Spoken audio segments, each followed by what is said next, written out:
Hello అండి, నమస్కారం. రీసెంట్గా ప్రభాస్ నటించిన కల్కి మూవీ సక్సెస్ఫుల్గా రన్ అవుతుంది.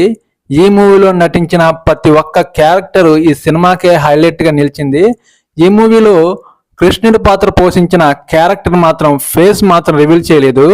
ఈ క్యారెక్టర్ చేసిన వ్యక్తి మాత్రం మన టాలీవుడ్ ఇండస్ట్రీకి తెలియకపోవచ్చు, కానీ ఈ యాక్టర్ మాత్రం తమిళ ఇండస్ట్రీ నుంచి వచ్చి చిన్న చిన్న క్యారెక్టర్ రోల్స్ చేస్తూ కల్కి మూవీలో అవకాశాన్ని దక్కించుకోవడం జరిగింది. ఈ క్యారెక్టర్ ఆర్టిస్ట్గా చేసిన కృష్ణ కుమార్ తమిళ ఇండస్ట్రీలో సూర్య చేసిన సినిమాల్లో నటించడం జరిగింది.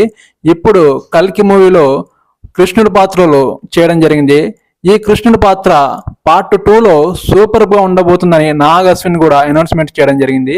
మీరు నాకు ఒక లైక్ చేస్తారని, నా ఛానల్ని సపోర్ట్ చేస్తారని, ఇలాంటి మంచి సినిమాలు మేము ముందుకు తీసుకురావడానికి, మంచి క్యారెక్టర్ ఆర్టిస్ట్ని మీ ముందుకి తెలియపరచడానికి నేను